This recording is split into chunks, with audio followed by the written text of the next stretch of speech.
Welcome बच्चों, हम solve कर रहे हैं विज्ञान भारती सेकंड कक्षा 7। आज हम सॉल्व करने वाले हैं बच्चों इकाई 16 प्रकाश के अभ्यास प्रश्नों को। इसके अलावा जो पिछली बुक में सभी पार्ट थे बच्चों, उनके वीडियोस हमारे चैनल पर अवेलेबल हैं, आप देख सकते हैं, या मैं यहाँ पर एक प्लेलिस्ट लगा रही हूँ, इस पर जाकर भी आप उन वीडियोस को देख सकते हैं। आइए हम इस पार्ट को हल करते हैं।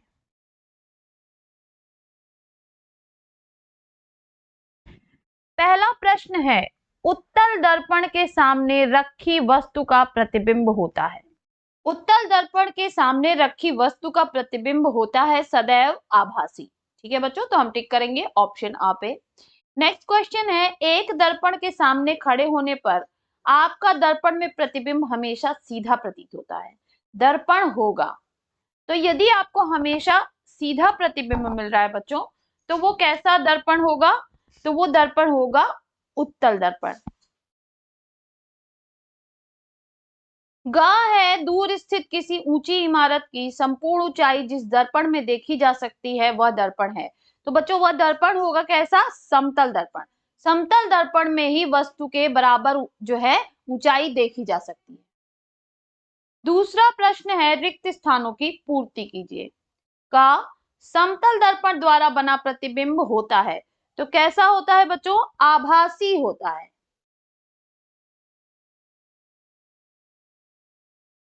नेक्स्ट ख, जो प्रतिबिंब सीधा बनता है उसकी डैश होती है।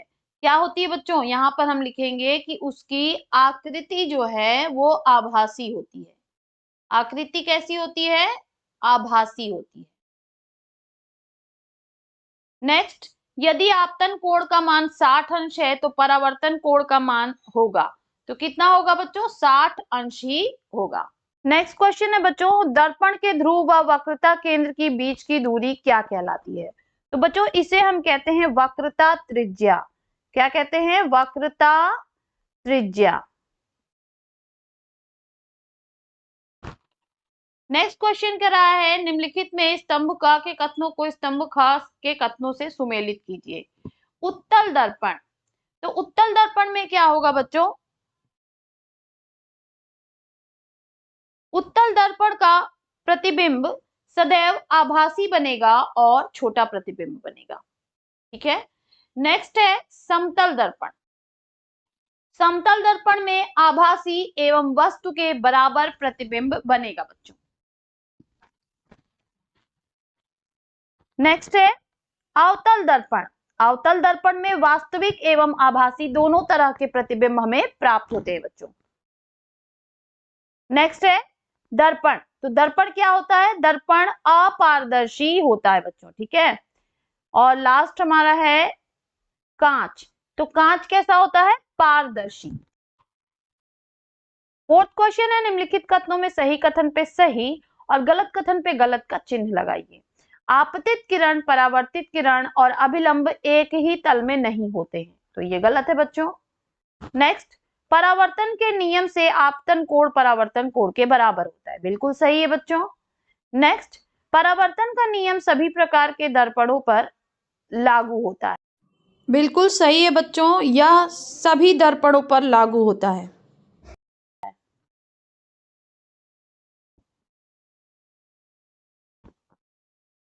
नेक्स्ट, समतल दर्पण द्वारा बने प्रतिबिंब को पर्दे पर लिया जा सकता है, तो ये गलत है बच्चों, क्योंकि समतल दर्पण के प्रतिबिंब को पर्दे पर नहीं लिया जा सकता है।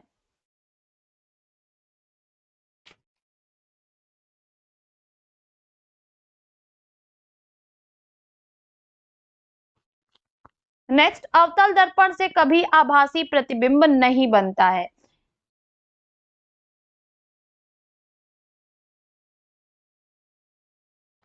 ये गलत है बच्चों, अवतल दर्पण से आभासी और वास्तविक दोनों तरह के प्रतिबिंब बनते हैं बच्चों। नेक्स्ट हमसे कह रहा है कि गोलीय दर्पण के लिए ध्रुव, वक्रता केंद्र, मुख्य फोकस, मुख्य अक्ष की परिभाषा दीजिए। रेखा चित्र बनाकर इनकी स्थितियों को प्रदर्शित कीजिए। गोलीय दर्पण के लिए ध्रुव। गोलीय दर्पण का मध्य बिंदु दर्पण का ध्रुव कहलाता है। चित्र में बिंदु P ध्रुव है। वक्रता केंद्र, किसी गोलीय दर्पण का वक्रता केंद्र उस गोले का केंद्र होता है जिसके एक भाग से गोलीय दर्पण बना होता है। चित्र में सी वक्रता केंद्र है। मुख्य फोकस, गोलीय दर्पण के मुख्य अक्ष के समांतर आपतित किरणें गोलीय दर्पण द्वारा परावर्तित होकर मुख्य अक्ष पर जिस बिंदु पर मिलती हैं या मिलती हुई प्रतीत होती हैं उसे गोलीय दर्पण का मुख्य फोकस कहते हैं। चित्र में F मुख्य फोकस है। मुख्य अक्ष, वक्रता केंद्र तथा दर्पण के ध्रुव को मिलाने वाली रेखा गोलीय दर्पण का मुख्य अक्ष कहलाती है। चित्र में PC मुख्य अक्ष है। 6 क्वेश्चन है, निम्नलिखित में अंतर स्पष्ट कीजिए। का वास्तविक तथा आभासी प्रतिबिंब। उत्तर 6 का वास्तविक प्रतिबिंब तथा आभासी प्रतिबिंब।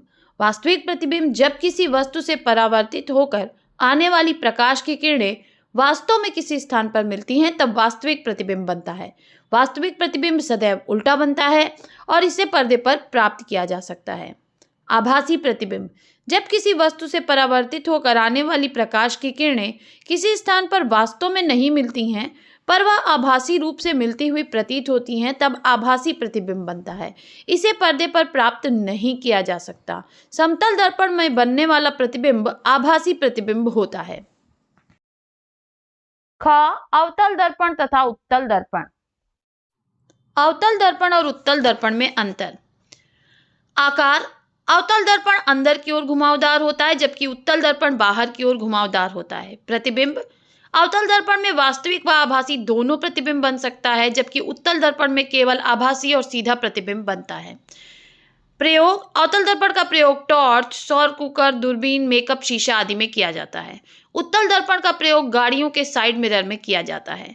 अवतल दर्पण में किरणें समेकित होती हैं जबकि उत्तल दर्पण में किरणें विकीर्ण होती हैं। 7th क्वेश्चन है, समांतर प्रकाश किरण, अभिसारी प्रकाश किरण और अपसारी प्रकाश किरण पुंज का सचित्र वर्णन कीजिए। जिस प्रकाश किरण पुंज की प्रत्येक किरण परस्पर समांतर होती है उसे समांतर प्रकाश किरण पुंज कहते हैं। अभिसारी प्रकाश किरण पुंज, जिस प्रकाश किरण पुंज की प्रत्येक किरण किसी एक बिंदु पर मिलती है उसे अभिसारी किरण पुंज कहते हैं। अपसारी प्रकाश किरण पुंज, जिस प्रकाश किरण पुंज की प्रत्येक किरण किसी बिंदु से फैलती हुई प्रतीत होती है उसे अपसारी प्रकाश किरण पुंज कहते हैं। 8, अवतल दर्पण का फोकस वास्तविक है जबकि उत्तल दर्पण का फोकस काल्पनिक, स्पष्ट कीजिए। अवतल दर्पण में परावर्तित किरणें वास्तव में मिलती हैं इसलिए इसका फोकस वास्तविक होता है जबकि उत्तल दर्पण में परावर्तित किरणें मिलती नहीं बल्कि उनका विस्तार पीछे करने पर वे मिलती हुई प्रतीत होती हैं इसलिए इसका फोकस काल्पनिक होता है। किसी समतल दर्पण में कोई प्रकाश किरण लंबवत आपतित हो तो परावर्तित किरण को चित्र द्वारा प्रदर्शित कीजिए। समतल दर्पण में प्रकाश किरण लंबवत आपतित होने पर परावर्तित किरण भी उसी पर लौट जाएगी और आपतन कोण परावर्तन कोण के बराबर यानी 0 अंश होगा। 10 क्वेश्चन है, निम्नलिखित प्रश्नों के उत्तर दीजिए। उस दर्पण का नाम लिखिए जो वस्तु के आकार का आभासी प्रतिबिंब बनाता है। उत्तल दर्पण द्वारा वस्तु के आकार का आभासी प्रतिबिंब बनता है।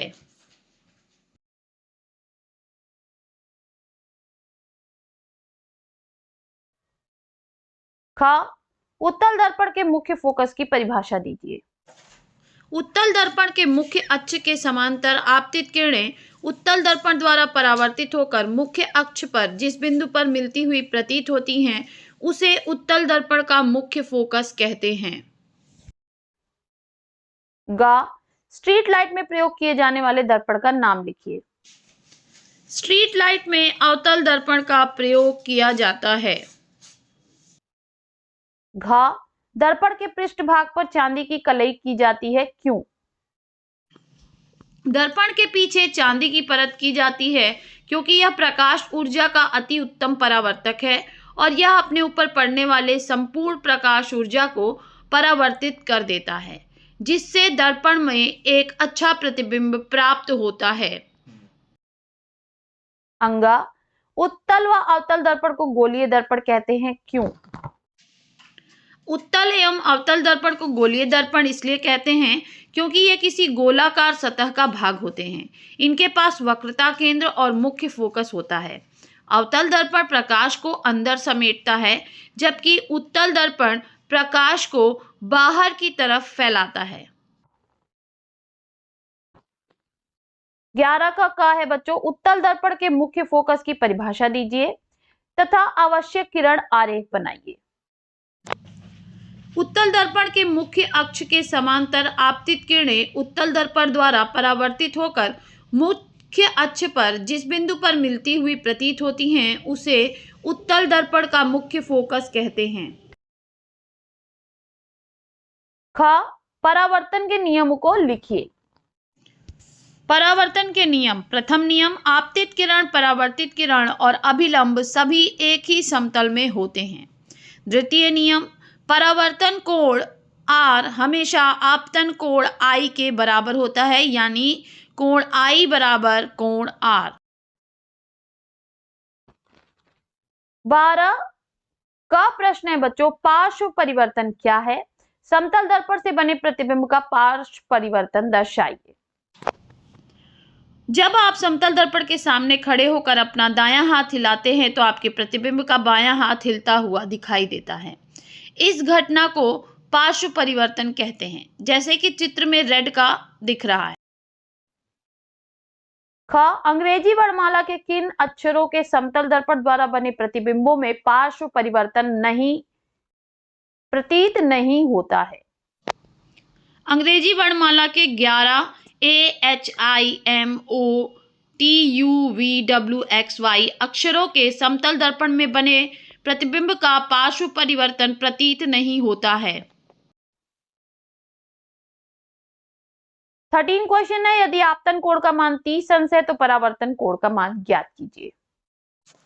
परावर्तन के नियम के अनुसार आपतन कोण बराबर परावर्तन कोण।